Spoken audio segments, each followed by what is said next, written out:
the idea that Muslim women are universally oppressed, which is a very common notion that you hear a great deal in the West. And I'm not going to go into that except to say I was over Labor Day weekend. I went to Montreal to meet with an Iranian couple that I'd known 40 years ago when I lived in Iran, and she has made the pilgrimage to Mecca twice, and his religion sits very lightly on his shoulders.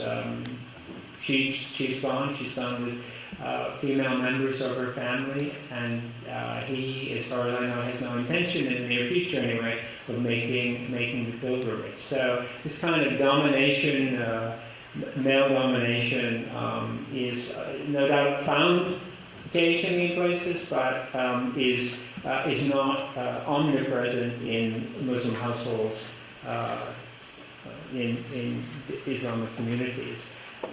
The fact that non-Muslims have been routinely forced to convert to Islam or to be put to the sword.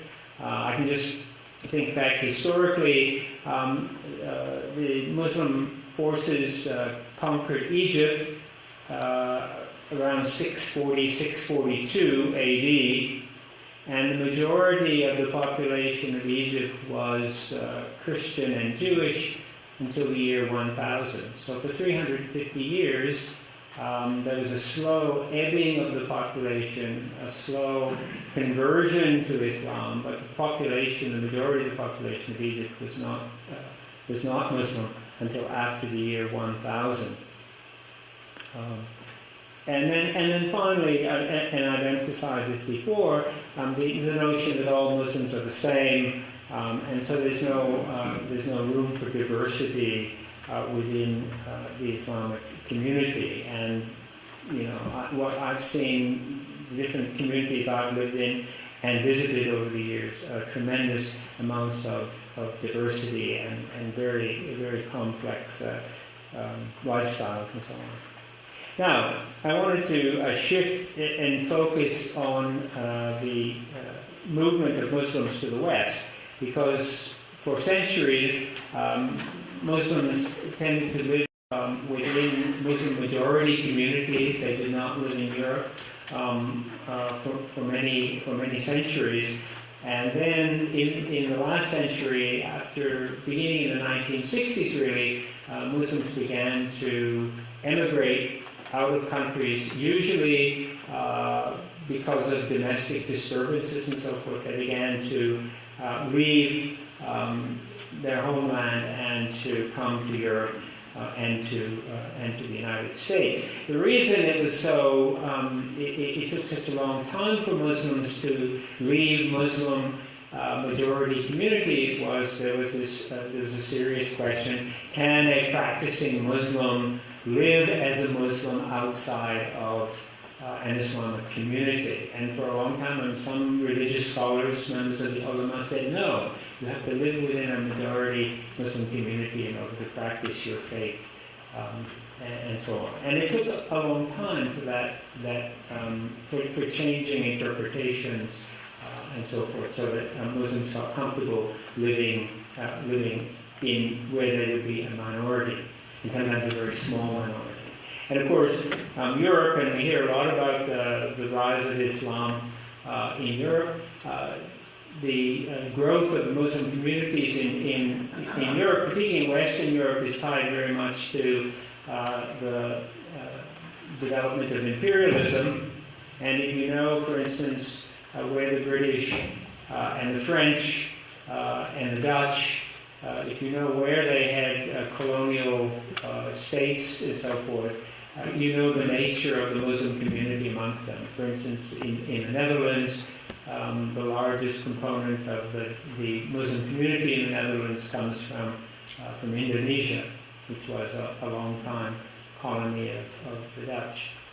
And in Britain, India, and Pakistan, Pakistanis, Indians make up a large percentage of that community. In France, it's Senegal, Morocco, Algeria, and and those are the more common origins. In a case like Germany, workers from Turkey, Muslim workers from Turkey, were invited in the 1960s because of the German miracle, and young men had died in World War II, so they needed to expand their workforce rapidly, so they brought in Turks, thinking that once the German population grew, that these people would go home again. But of course, it didn't happen that way. And so sometimes these communities are trapped between the world they came from and the world in Europe. And there have been lots of difficulties there. Europe is much more focused on class. Class is much more important there than it is generally in the United States. There have been a lot of restrictions on Muslim women veiling, wearing the hijab, and so forth. So this has presented a lot of very serious challenges to European values of liberty and openness and acceptance and so forth. And you've no doubt read a great deal about that. In the United States, the situation is somewhat different. We have a much longer history of immigration, and the Muslim communities here in the United States are generally much more diverse than they are in Europe. We've drawn immigrant streams from all parts of the world. So you might have a Muslim a mosque congregation where members of that congregation come from 10 or a dozen different countries, the Middle East, South Asia, Sub-Saharan Africa, and so forth.